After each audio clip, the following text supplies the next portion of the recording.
it's really important that one of the lessons we take out of this is just an understanding of how little of life is in our control, and what we do control is the moment in front of us and how we decide to spend that moment. This is The Fit Mess with Zach and Jeremy. I'm going to start this episode with a bit of a confession. I get excited about all of the people that we talk to on this show because there are a ton of just brilliant, inspiring, motivating people that we talk to. But I'm fanboying out a little bit about talking to Ryan Holiday.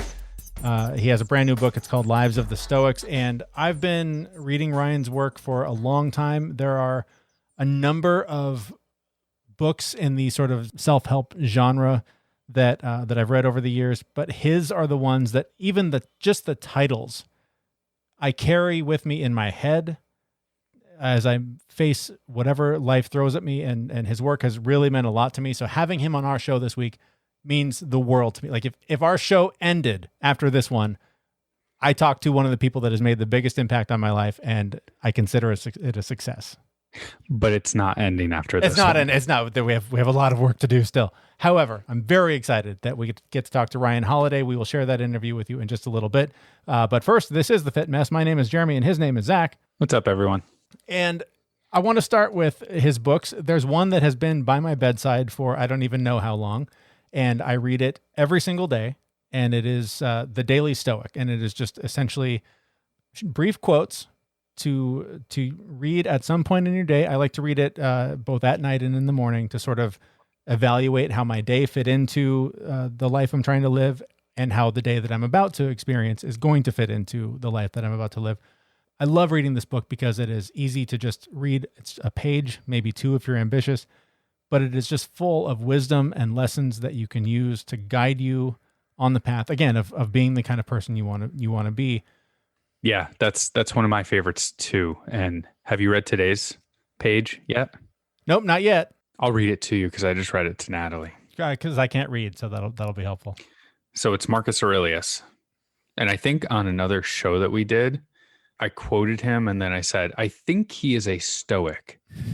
And you were like, yeah, think? But ironically, like, I didn't know who Marcus Aurelius was until I saw Gladiator. And then I was like, nice. Oh, wait, is that a real dude? Oh, God, there's a whole rabbit hole to go down here. Mm-hmm. All right, so read to me. So reverence and justice. Leave the past behind. Let the grand design take care of the future, and instead only rightly guide the present to reverence and justice. Reverence so that you'll love what you've been allotted, for nature brought you both to each other. Justice so that you'll speak the truth freely and without evasion, and so that you'll act only as the law and value of things require, right? Mm-hmm. On the surface, it's like, well, here's two things you can follow. But then in the explanation for it, it's, if anyone would take two words to heart and take pains to govern and watch over themselves by them, they will live an impeccable and immensely tranquil life. The two words are persist and resist. That's great advice, but what principles should determine what we persist in and what we ought to resist? Marcus supplies the answer: reverence and justice. In other words, virtue, right? Yeah, and it's so interesting. We were just talking about before we started recording that so much of what the Stoics, intentionally or unintentionally, were trying to teach us was to decide who you are, right? Decide what kind of a life you want to live, and whatever decisions, whatever complications that life throws at you, you view them through that prism to then decide how to respond to that thing.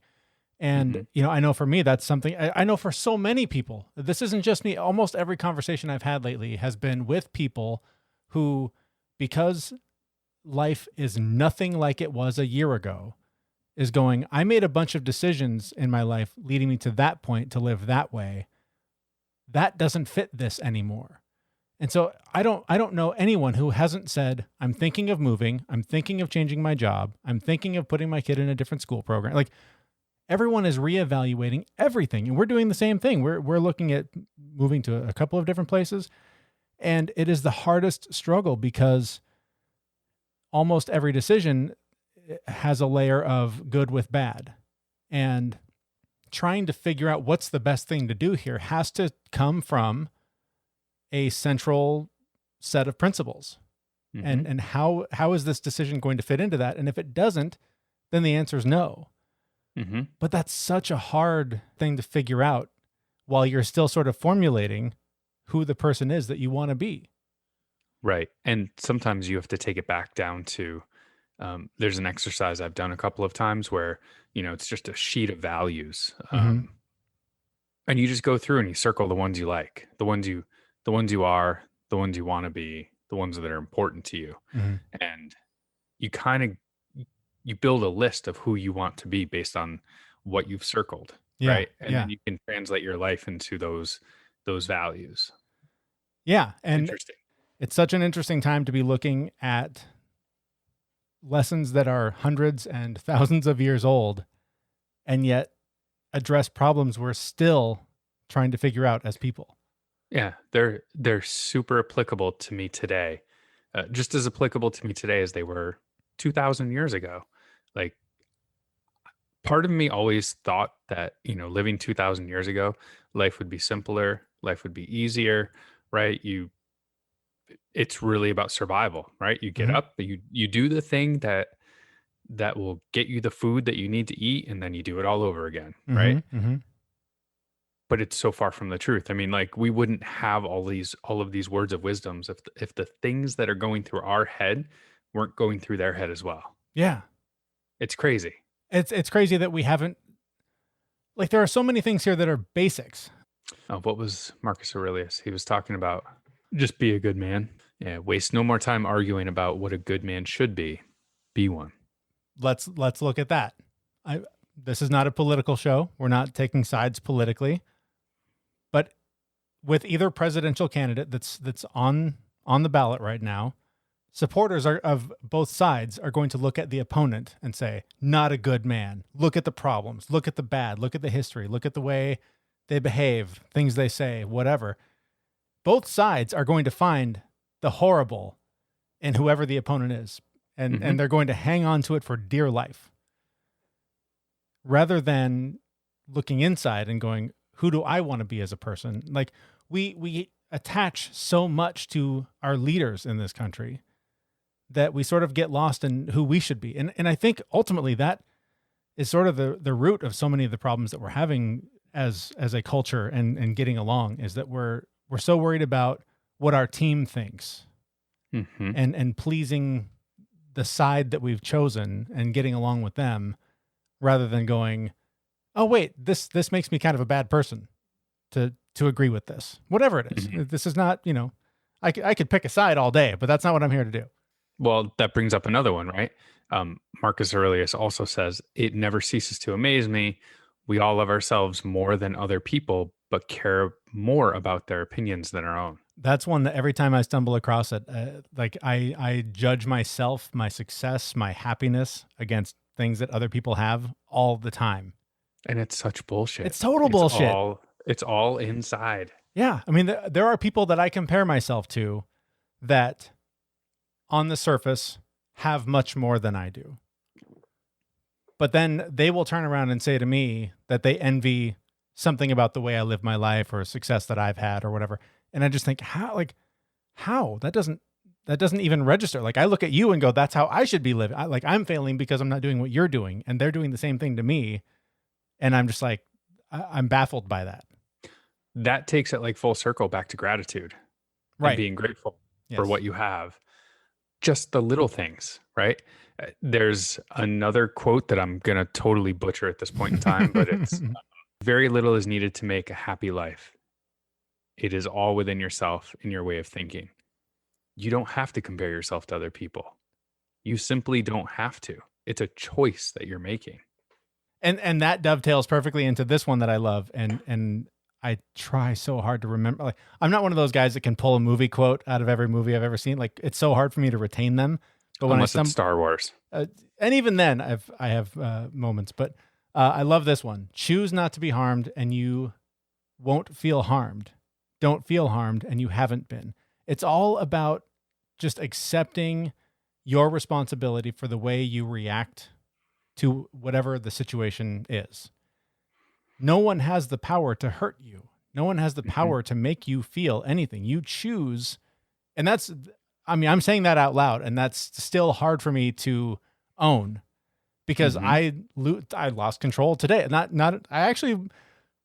I'm pretty proud of myself because I kept it cool, but like I was burning out. Like I leave my house like once a week. I hardly ever go anywhere. Today we ran like every errand we've needed to run for like a month.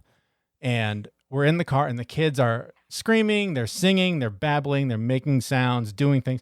Rainstorm, driving on the freeway, traffic. Like I'm just bombarded with what used to be daily life and was now like all of a sudden, oh, right, this is how society works outside my front door. And was just wildly overwhelmed. And I was feeling it building, and I was like, I kept coming back to the conversation that we had with Ryan that we'll get to in just a minute. And all these like Stoic things that I've been reading recently because of this interview. And it helped me just turn to them and go, guys, I'm getting really overwhelmed by all of the sounds you're making, all of the crosstalk between you and everybody, the noise. I'm trying to drive in the rain. This is a lot for me. I need you to dial it down. This is too much. And they're like, oh, okay, sorry. And they totally reacted appropriately. And they still talked and were normal, but it was like they weren't on sugar overload wild. And it was incredible to have these lessons so fresh in my mind, to be able to pull from them and go, what's the kind of person I want to be here? Do I want to be the one that's like, will you guys just shut the fuck up? Or do I want to be the guy that says, hey, here's what I'm feeling, and I need you to help me and do your part to help me get through this. And just having that presence of mind got me through what, a few months ago would have been a much different experience.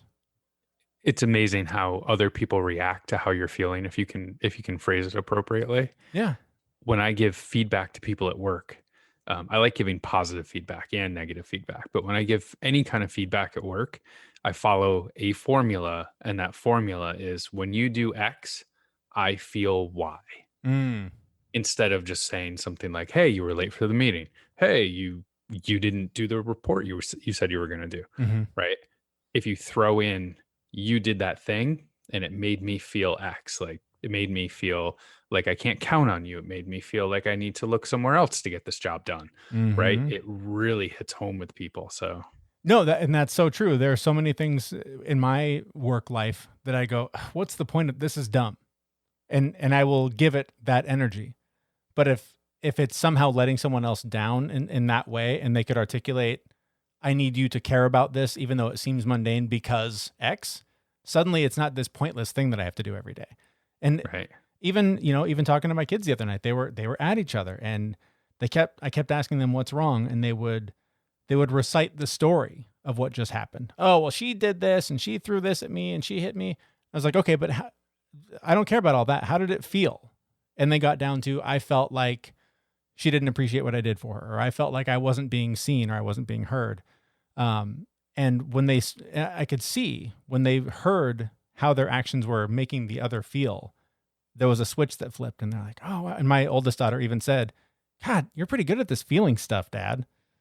And I was like, holy shit, maybe I am doing okay at this. This is all right. And so, the positive reinforcement I got from that just made me go, keep at this, keep working on this.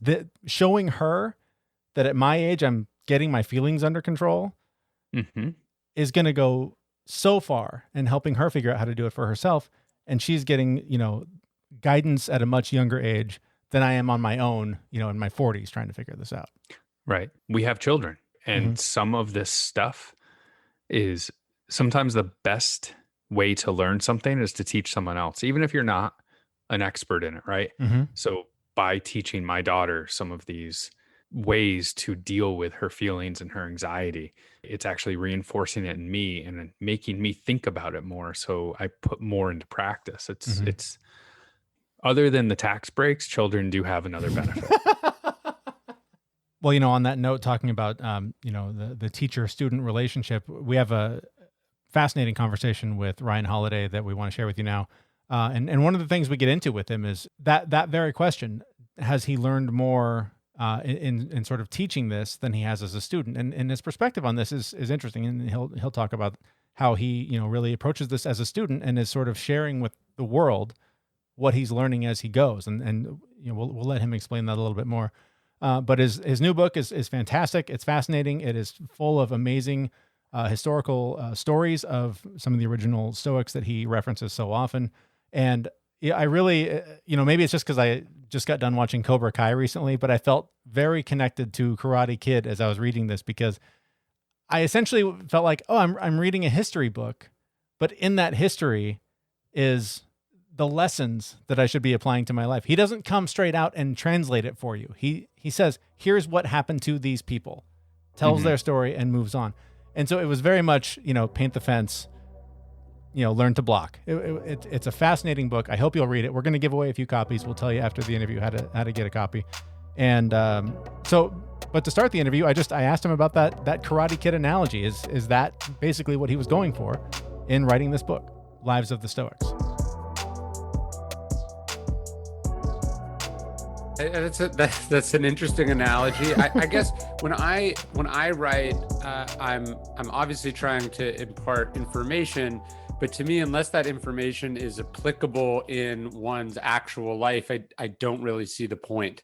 So I'm trying to look at the lives of the Stoics, but more directly, how we can learn lessons from their lives to apply to our own lives. So I absolutely love the real person context around this book. It really helps me in all the struggles that I have, knowing that these people were real people and had struggles, and they weren't just quotes that I read all the time. Sure. But there's so many scenarios that are in the book that mirror what we're kind of seeing today in regards to political and social issues. So, my question is, what can we learn from these centuries old stories that can guide us through the political division and the new social norms that we're all facing today?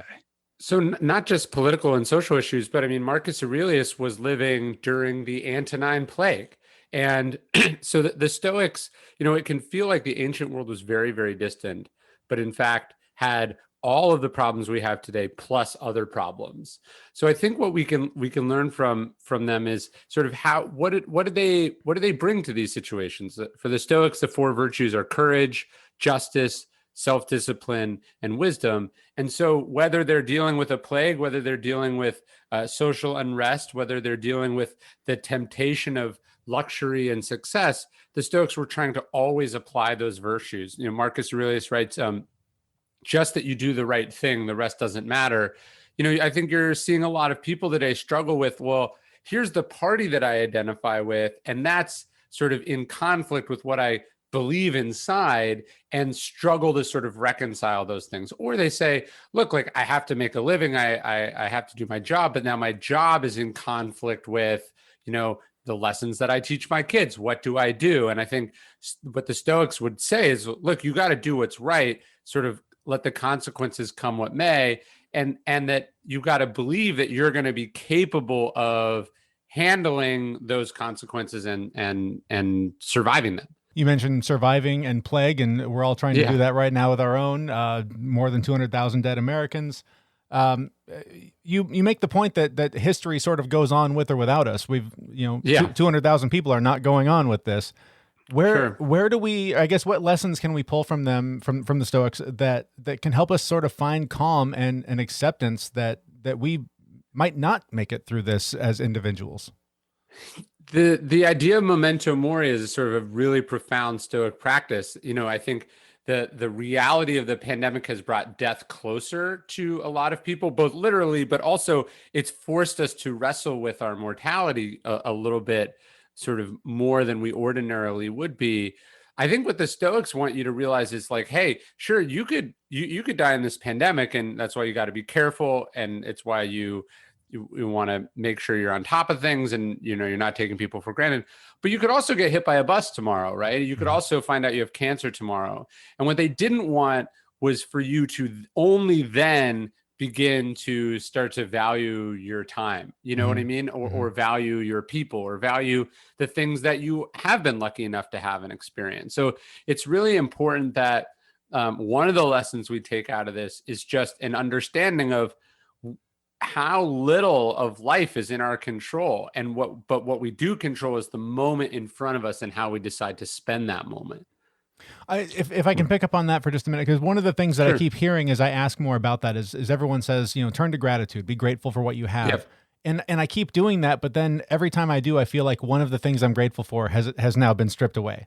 It just feels like it's all sort of the sand that is an excellent lesson in letting go. Is that sort of what we should take from this?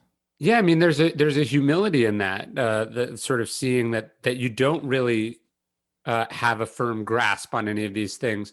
Epictetus talks about reminding yourself that you know you don't even possess your possessions, that your loved ones you don't own, that all of these things we have a very tenuous grasp on, and they're sort of ours in trust or as a loan, and you have to enjoy them and appreciate them. It's not just about sitting around and being like thinking gratitude, but it's, are your actions in line with with that gratitude? So I think a lot of people, for instance, went into this pandemic going, "Oh, I can afford to burn 2 weeks or 2 months, and then life will go back to normal," Mm-hmm. as opposed to thinking, "This is the new normal. I'm going to live as much as I can within that, and then when things change, I'm going to live as much as I can within that." So it's sort of an adaptability as opposed to, well, here's how I like them to be, and I'm just going to insist on them being that way all the time. Yeah, it took me a couple of months to realize that I needed to accept what was going on and just make the most of it. Once I did that, things got so much easier. On that note, like I understand that you live on a farm and you're not traveling as much. You're, probably just as isolated as we are, but how are you making this a live time for yourself? Well, one of the great things about being a writer is you sort of can do it anywhere. And in fact, the pandemic life is a little bit closer to how life should be all the time anyway. So in some ways, this has sort of kept me honest. But what I'm really trying to, like, what I've really been trying to see this as is sort of like the greatest lifestyle experiment in human history. It's the greatest collective lifestyle experiment that we've ever conceived of. And everyone is being forced to do things differently and forced to sort of reimagine how they do the things that they have to keep doing. And so, it's given me a chance to question different parts of my routine, question how I, spend my days, question, sort of what I value and not value. And then I don't know about you guys, but where in Texas has kind of been this like, oh, we're starting to open back up and then we're closing again, then we're opening back. There's been a lot of sort of false alarms. Mm-hmm. And what I've noticed is, although I've been really good when I have no choice, the second other people start asking for stuff, or you start to hear that people are changing their behaviors, it becomes harder to sort of insist on what you want, and then also what to be safe or smart. So, I'm noticing just a lot. I'm just noticing how much peer pressure and just the sort of having one eye on what other people are doing influences what we think is normal or right. And so I think one of the things I want to emerge from this with is a much stronger sense of like what I want, how I want things to be, and my ability to enforce those boundaries. It's funny you mentioned that. I think that answers this question that I was hoping to ask you. And I follow a lot of people in this genre, this sort of self-help genre. And there are people on one end saying the World Health Organization and the CDC are nuts and they're out to scam you and profit, blah, blah, blah. And then there's other people, and I've heard you say, listen to them. They're scientists. They know what they're talking Right. about. And, as someone who has surprised myself with the growth and things I've sort of discovered on this journey, I'm torn to both sides. I mean, the logical, rational person in me says, listen to the scientists. Duh, Right. That's obvious. But then when these people I respect are saying things that contradict that, I really wrestle with, what do I really know? And how do I reconcile the two? It's been a helpful part of this as well, in that you're also getting a nice glimpse into the people you like, admire, follow, which ones of them are also just complete pieces of shit, And so Okay, yeah.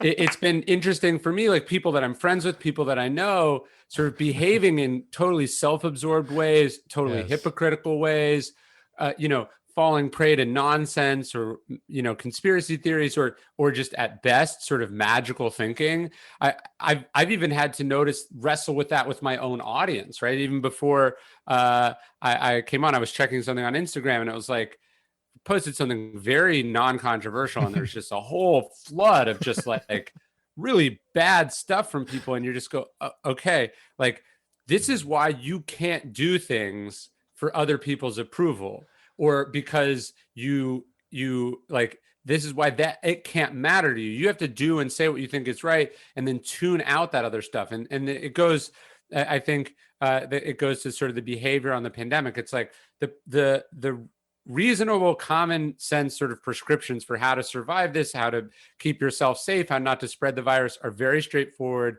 There's a very good amount of data behind it, and they're sort of very minimal as far as what they actually impose on you.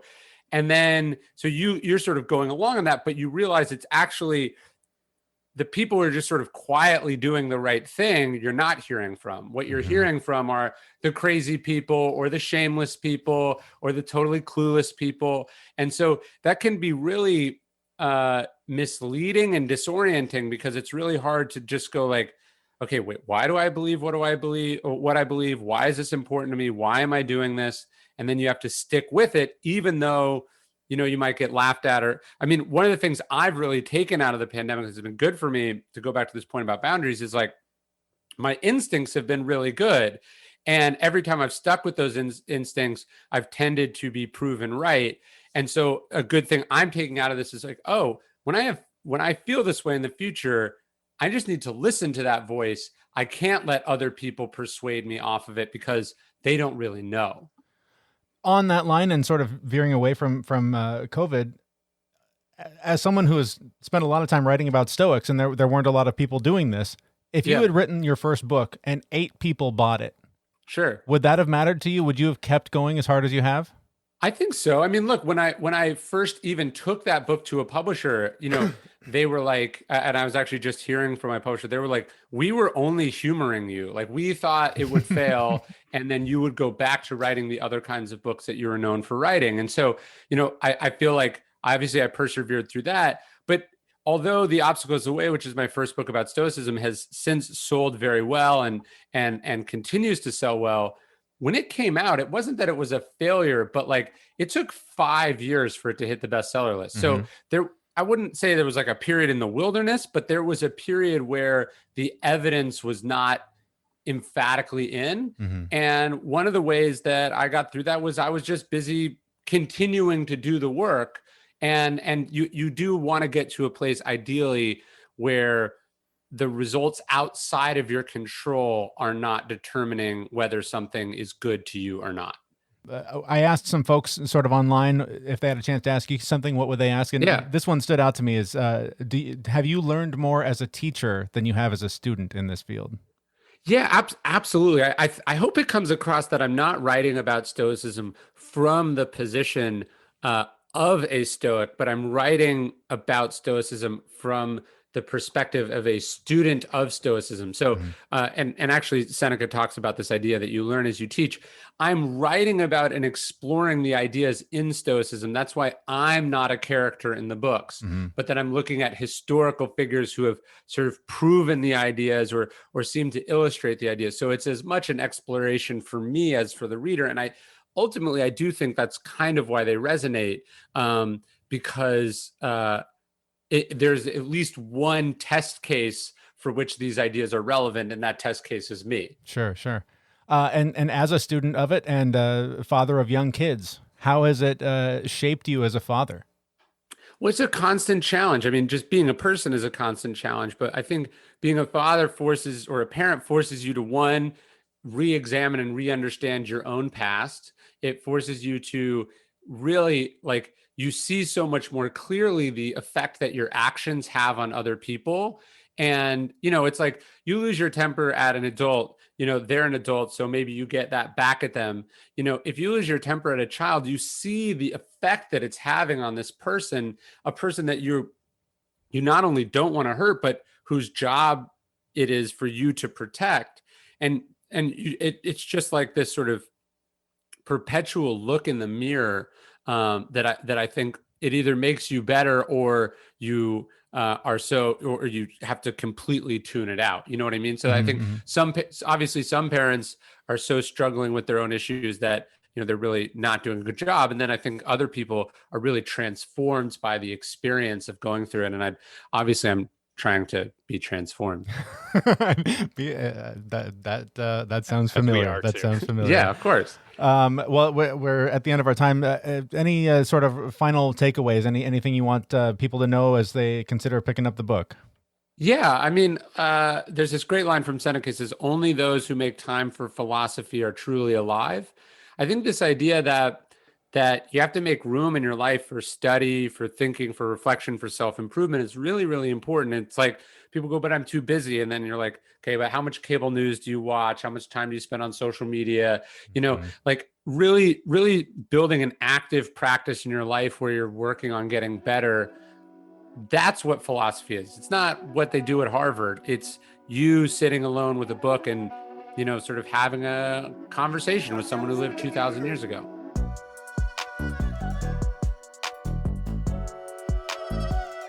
All right, the book is Lives of the Stoics, and that was the author, Ryan Holiday. Again, I'm a huge fan of his work. It's really meant a lot to me, so a really big deal for us to be able to talk with him and share sort of his process and what all went into writing that book. Speaking of Ryan's book, we got to give it away.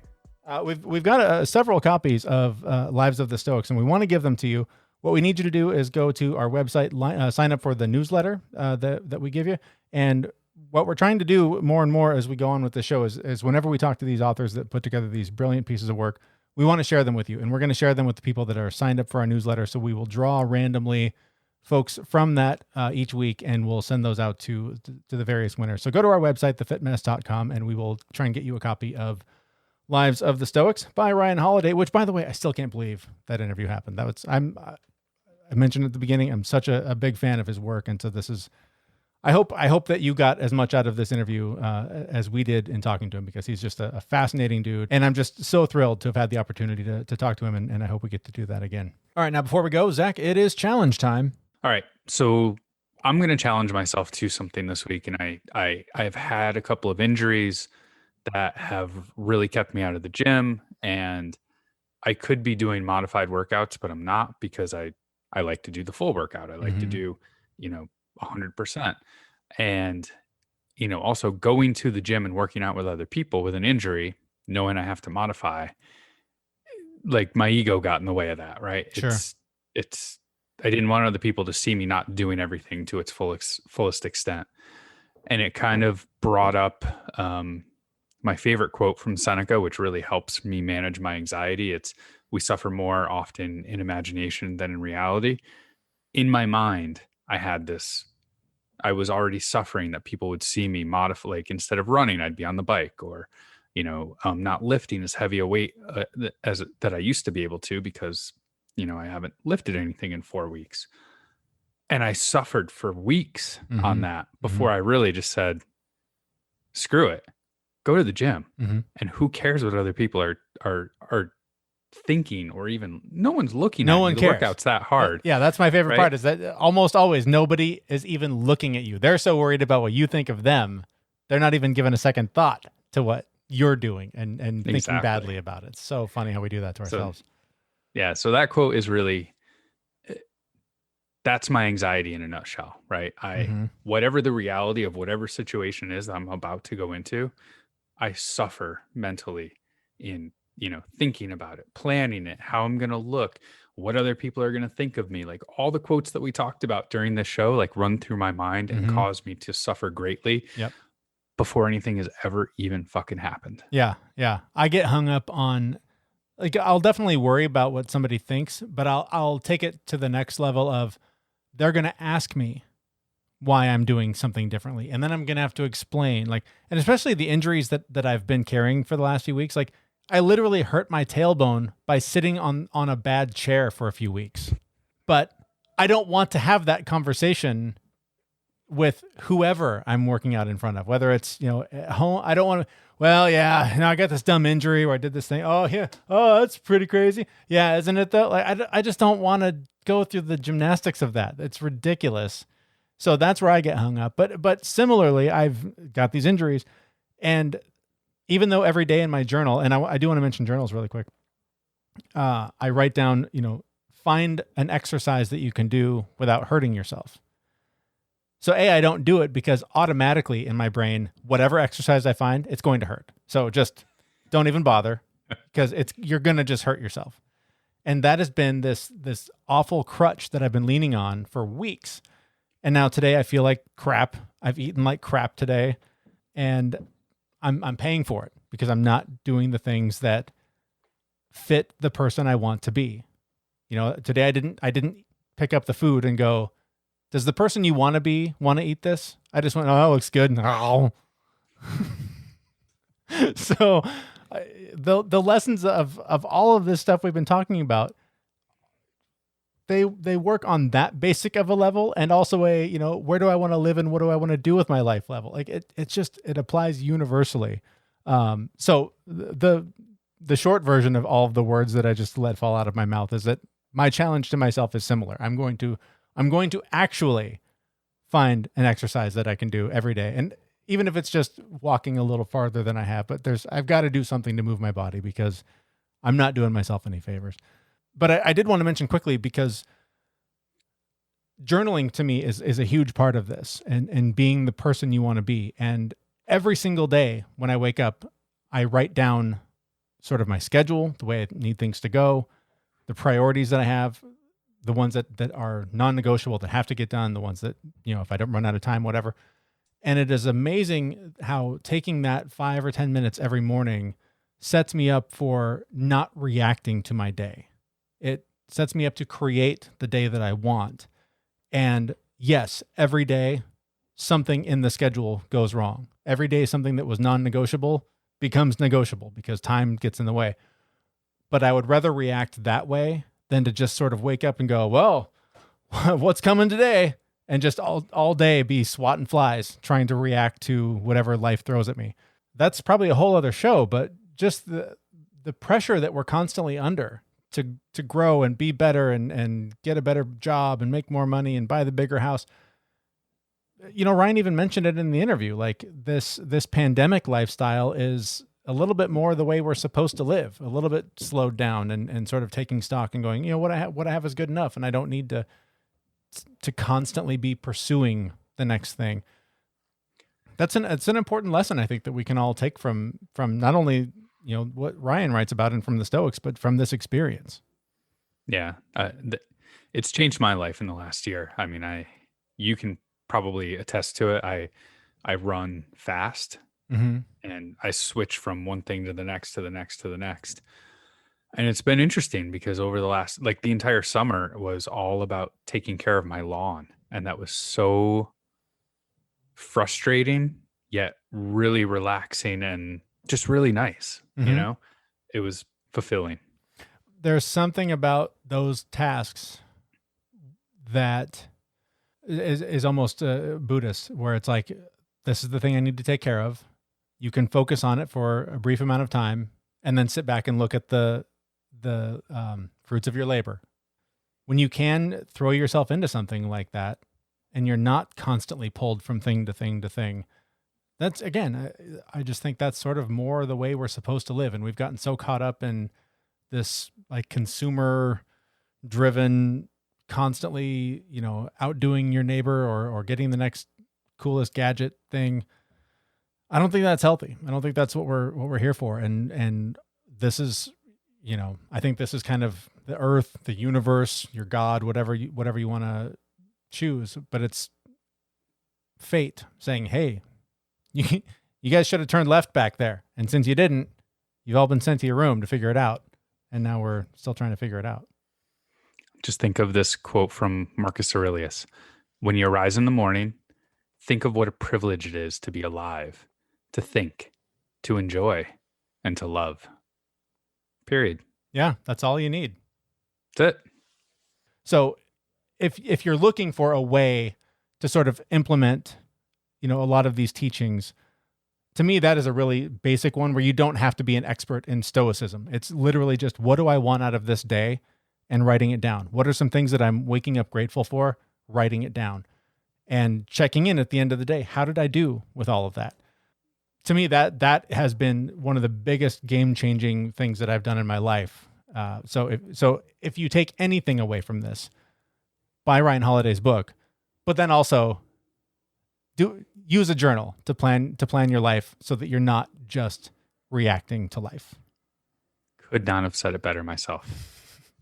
All right, so that's going to bring this episode to a close, and I'm very excited about next week's episode. A lot of you discovered us, I think, when we interviewed Gary John Bishop a few weeks ago, author of Unfuck Yourself, Stop Doing That Shit, and his newest one, Wise as Fuck. We're going to be talking to him about the new book, and I'm still just diving into it, but already the opening few pages are just full of nuggets of wisdom that, much like these Stoic quotes that we've referenced, it's crazy how he can, in a sentence, present a life lesson that can just penetrate you and just make you think, wow, that is something that I need to do more of in my life.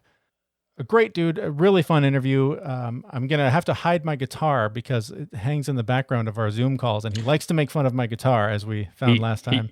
He really let you have it on that. He just hammered me on the guitar issue. If I remember right, there was even a comment before recording started. Yes, he made fun of me several times for the guitar that I never ever play.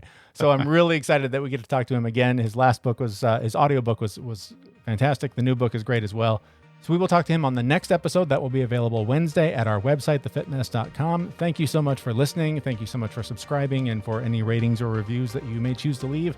Wherever you get your podcasts, we appreciate you being there. We will talk to you next week at thefitmess.com. See everyone. We know this podcast is amazing and does not seem to lack anything, but we do need a legal disclaimer. Jeremy and Zach are not doctors. They do not play them on the internet, and even if they did play them on the internet, they would be really bad at it. Please consult your physician prior to implementing any changes that you heard on this podcast. The listener assumes that Jeremy and Zach do not know what they are talking about and that you will do your own research on the topics talked about on this podcast.